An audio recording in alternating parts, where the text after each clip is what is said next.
É de supor que alguns de vocês não compreenderam bem o que estivemos dizendo a respeito da liberdade. Mas, como já assinalei, muito importa estar aberto para as ideias novas, para o que é fora do habitual. É bom ver o que é belo, mas é necessário também observar o lado feio da vida, estar desperto para tudo. Analogamente, devem estar abertos para as coisas que talvez não compreendam muito bem, porque quanto mais pensar e cogitar sobre tais assuntos, talvez um tanto difíceis para vocês, tanto maior se tornará a sua capacidade de viver com plenitude. Não sei se alguns de vocês já notaram o sol refletido nas águas ao amanhecer. A suave claridade, a dança das águas escuras, a estrela matutina acima das árvores, a única estrela visível no céu. Notou alguma vez qualquer dessas coisas? Ou anda tão atarefado, tão ocupado com a sua rotina diária, que esquece ou nunca conheceu a própria beleza dessa terra em que juntos temos de viver? Quer nos denominemos comunistas ou capitalistas, hinduístas ou budistas, muçulmanos ou cristãos, quer sejamos cegos, aleijados ou sãos e felizes, essa terra é nossa. Compreende? É nossa e não de outro. Ela não é do homem rico, não é propriedade exclusiva dos governantes poderosos, dos nobres da terra. Porém, é nossa terra, sua e minha. Somos pessoas insignificantes, mas vivemos também nessa terra. Nela temos de viver todos juntos. Esse mundo é tanto do rico como do pobre, tanto do letrado como do iletrado. É nosso mundo. E acho importante sentir isso e amar a terra. Não apenas ocasionalmente, numa manhã tranquila, mas a todas as horas. E só podemos sentir que esse é o nosso mundo e amá-lo quando compreendemos o que é liberdade. Não existe presentemente liberdade. Não sabemos o que isso significa.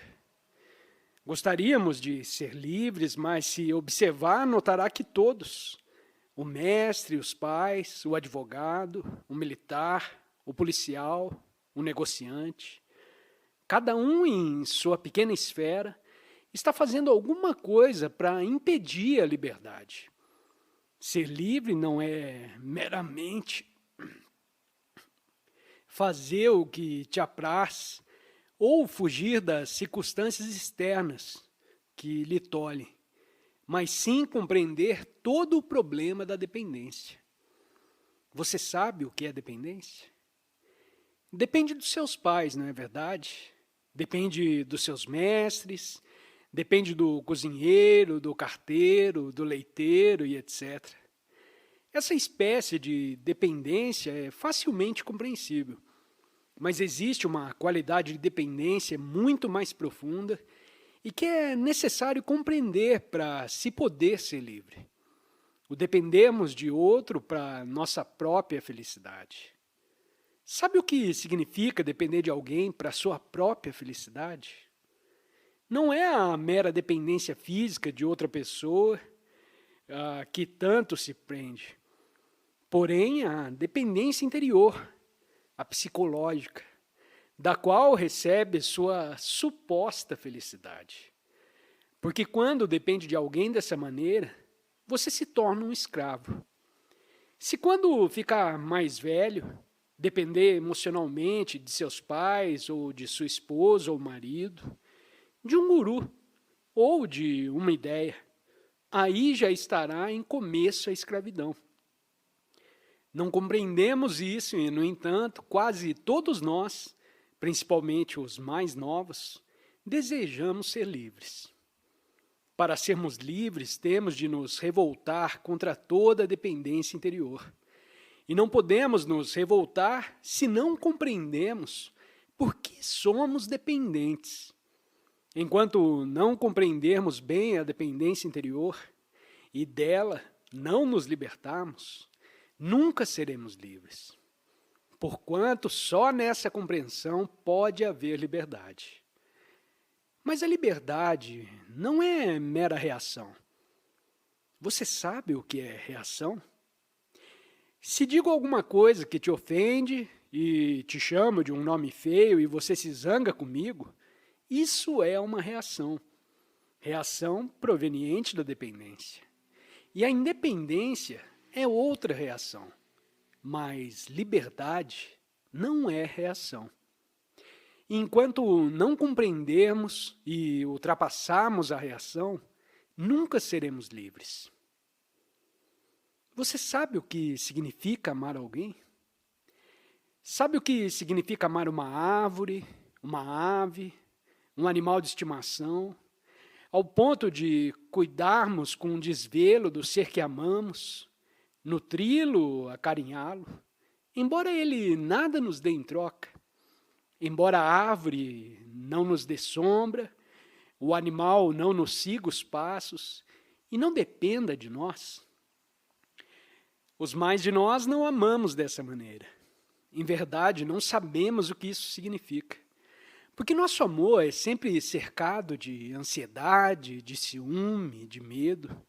E isso implica que estamos dependendo de outro. Interiormente, que desejamos ser amados também. Não amamos simplesmente, sem nada mais desejarmos. Queremos retribuição. E isso justamente nos torna dependentes. Assim, a liberdade e o amor andam juntos. O amor não é reação. Se te amo porque me ama, isso é pura transação, uma compra no mercado. Amar é nada pedir em troca. Não sentir sequer que se está dando alguma coisa. Só esse amor pode conhecer a liberdade. Mas veja, não é educado para isso. Você é educado para saber matemática, química, geografia, história.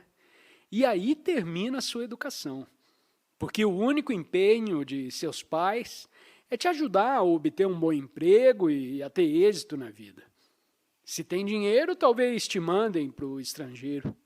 Mas como acontece no resto do mundo, seu objetivo único é nos ver ricos e numa respeitável posição social.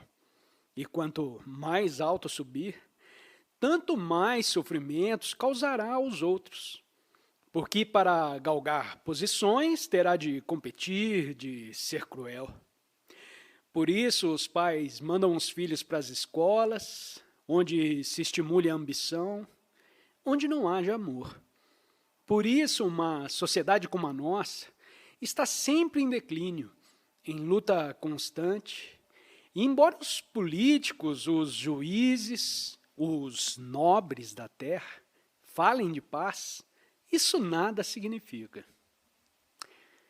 Ora, vocês e eu devemos compreender todo esse problema da liberdade. Devemos descobrir por nós mesmos o que significa amar. Porque se não amamos, não teremos consideração para com os outros, não seremos atenciosos. Você sabe o que significa ter consideração a outra pessoa? Quando vê uma pedra pontuda num caminho percorrido por muitos pés descalços, você a retira? Não porque te pedem que o faça, mas porque você se condói do outro, quem quer que seja e ainda que nunca o veja na vida. Plantar uma árvore e cuidar dela, olhar o rio e fruir a prodigalidade da terra, observar uma ave no ar e a beleza de seu voo, ter sensibilidade e manter-se aberto a esse extraordinário movimento que se chama vida. Para tudo isso, há necessidade de liberdade. E, para ser livre, você deve amar. Sem amor, não há liberdade. Sem amor, a liberdade é mera ideia, sem nenhum valor. Assim, só os que compreenderam a íntima dependência e dela se libertaram, que sabem, portanto, o que é amor, só esses podem conhecer a liberdade. Só eles poderão criar uma nova civilização, um mundo diferente. Pergunta: qual a origem do desejo e como posso me livrar dele?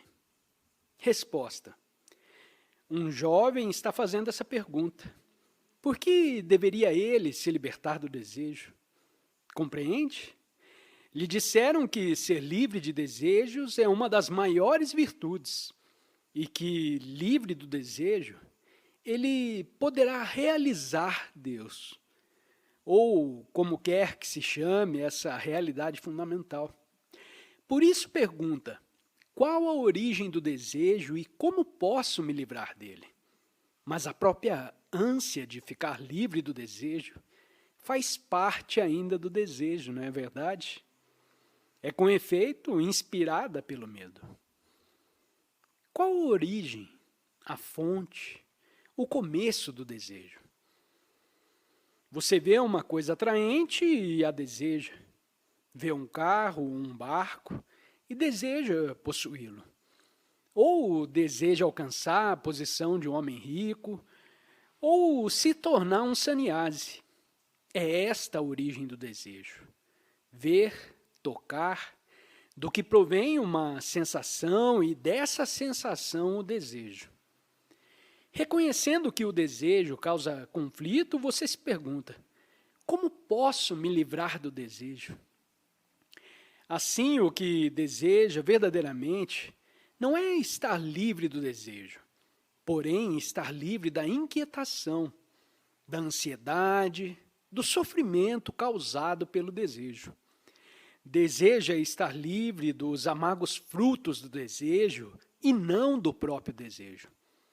Muito importa compreender isso. Se pudesse despojar o desejo do penar, do sofrer, do lutar, de todas as ânsias e temores que o acompanham, de modo que só restasse o prazer, você queria então ficar livre do desejo? Enquanto houver desejo de ganho, de realização, de vir a ser, em qualquer nível que seja, tem de haver, inevitavelmente, ansiedade, sofrimento e medo. A ambição de ser rico, de ser isso ou aquilo, só desaparecerá quando perceber o caráter malsão, a natureza corruptora da própria ambição. No momento em que percebemos que o desejo de poder, em qualquer forma, o poder de um primeiro-ministro, de um juiz, de um sacerdote, de um guru, é essencialmente mau. Já não temos o desejo de ser poderosos, mas nós não vemos que a ambição corrompe, que o desejo de poder é mau. Pelo contrário, dizemos que nos serviremos do poder para fazer o bem, o que é puro contrassenso. Um meio errôneo não pode ser usado para um fim correto. Se o meio é mau, o fim há de ser mau. O bem não é o oposto do mal. Só pode tornar-se existente quando o mal deixou completamente de existir. Assim, se não compreendemos o pleno significado do desejo, seus resultados e consequências indiretas, nenhuma significação tem o simples tentar nos livrar do desejo. Pergunta: como podemos ser livres da dependência enquanto vivermos em sociedade? Resposta: você sabe o que é sociedade? Sociedade são as relações entre homens, não é exato? Não complique a coisa citando uma porção de livros. Pense a esse respeito com toda a simplicidade e verá que a sociedade são as relações entre vocês e mim e os outros. As relações humanas constituem a sociedade. E nossa atual sociedade está alicerçada em relações de aquisição, não é verdade? Em geral, queremos dinheiro, poder, posses, autoridade. Num nível ou no outro, queremos posição, prestígio e edificamos assim uma sociedade de aquisição. Enquanto formos dados à aquisição, enquanto ambicionarmos posição, prestígio, poder e etc., pertenceremos a essa sociedade e, portanto, dela seremos dependentes. Mas se um homem não deseja nenhuma dessas coisas e permanece sendo simplesmente o que ele próprio é, com grande humildade, então está fora da sociedade, revolta-se e rompe com a sociedade. Infelizmente, a educação, hoje em dia, lhes prepara para vocês se submeter, se adaptar, se ajustar a essa sociedade de aquisição. Só nisso estão interessados os seus pais, os seus mestres, os seus livros. Enquanto vocês se submetem, enquanto são ambiciosos, ávidos, corrompendo e destruindo a outros em sua busca de posição e poderio, você é considerado um cidadão respeitável. São educados para se adaptar à sociedade, mas isso não é educação. É apenas um processo de te condicionar para você se ajustar a um padrão. A verdadeira função da educação não é te preparar para ser um funcionário, um juiz ou um primeiro-ministro.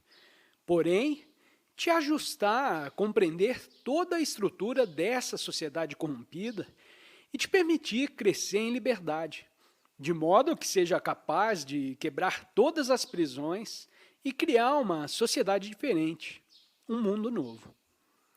A necessidade de indivíduos revoltados, não parcialmente, porém totalmente revoltados contra o velho, pois só tais indivíduos poderão criar um novo mundo, um mundo não baseado na aquisição, no poder e no prestígio. Já estou a ouvir os mais velhos dizerem, isso nunca será possível. A natureza humana é o que é, e o que diz é puro absurdo. Mas nunca pensamos em descondicionar a mente adulta e em não condicionar a criança. Por certo, a educação é tanto curativa como preventiva.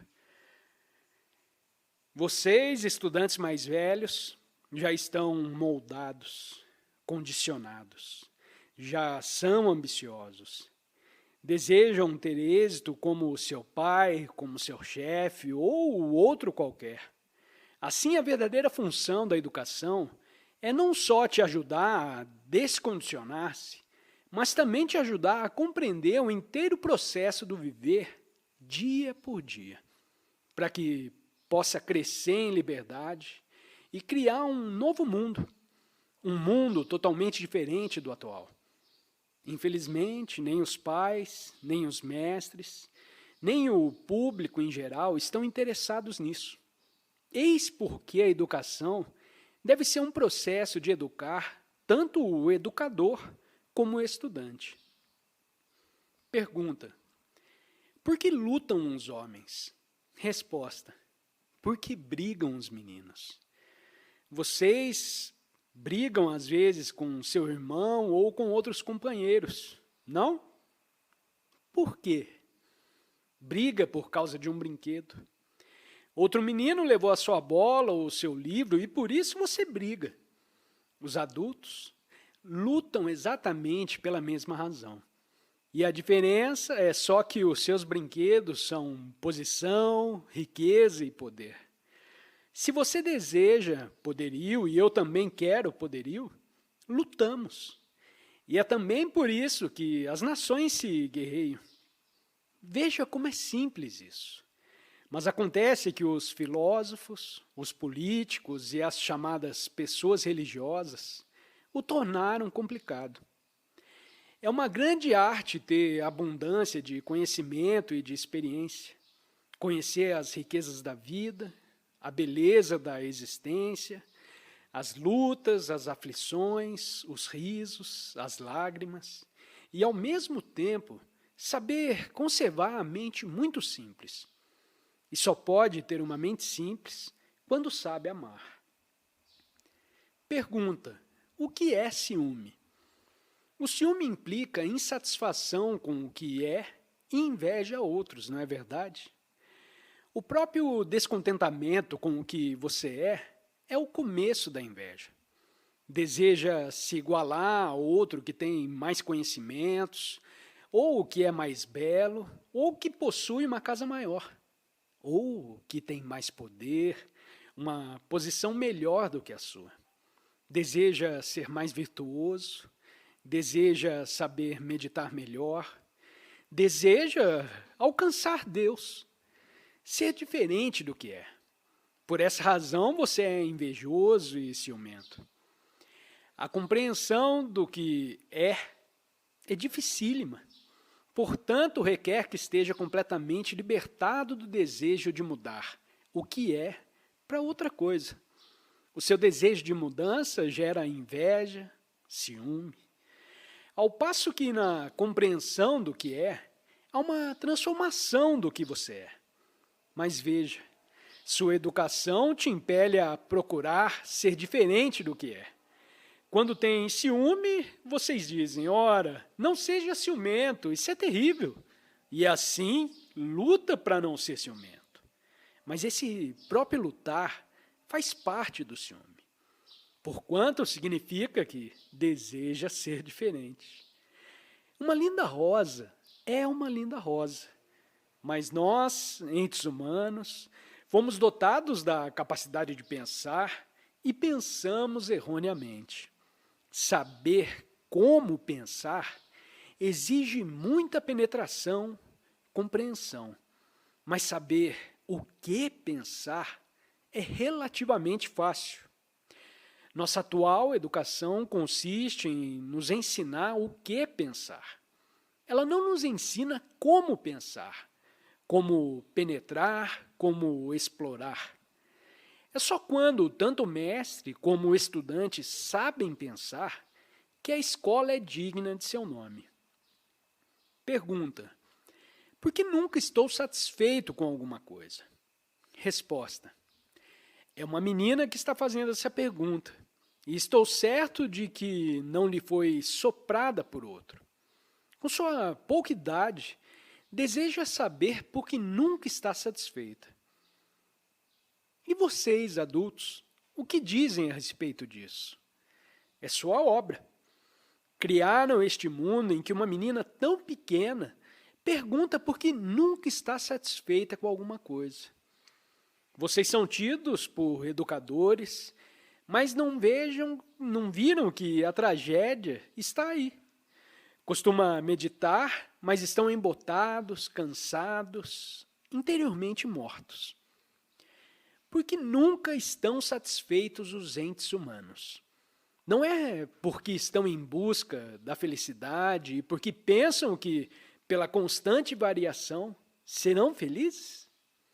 Passam de um emprego para outro, de um estado de relação para outro, de uma religião ou ideologia para outra, pensando que, com esse constante movimento de mudança, encontrarão a felicidade. Ou ainda, procuram um canto isolado da vida e aí se deixam estagnar. Por certo, o contentamento é coisa muito diferente. Só se torna existente quando vê a você mesmo, tal como é, sem nenhum desejo de mudança, nenhuma condenação ou comparação. O que não significa aceitar simplesmente o que se vê e deitar-se a dormir.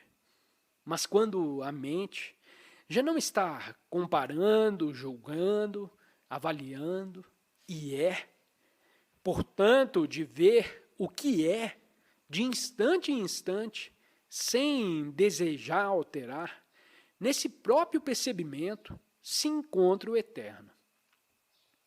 Pergunta: por que devemos ler? Resposta: por que vocês devem ler? Escutem, bem quietos, o que vou dizer. Nunca perguntaram por que vocês deviam brincar, por que deviam comer, ou por que deviam olhar o rio, ou porque vocês são cruéis. não é verdade?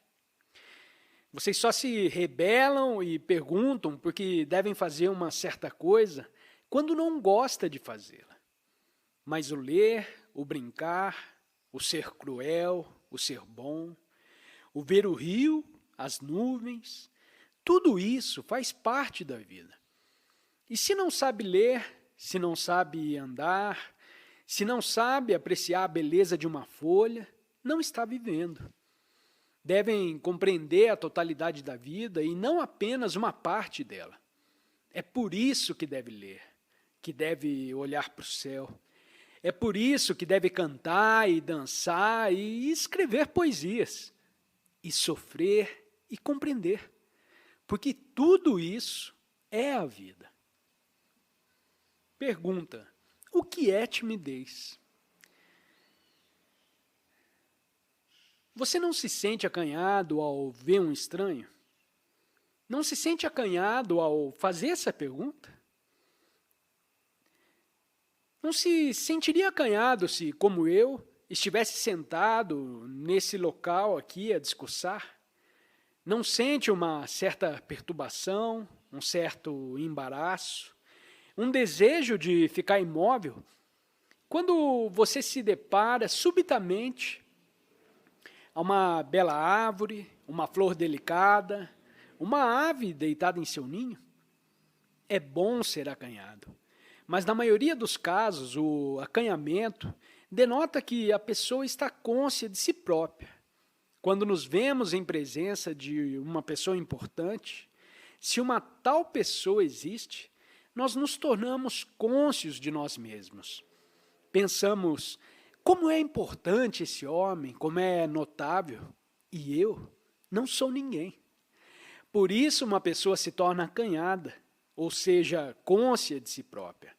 Mas há uma timidez de espécie diferente e que é delicadeza, sensibilidade.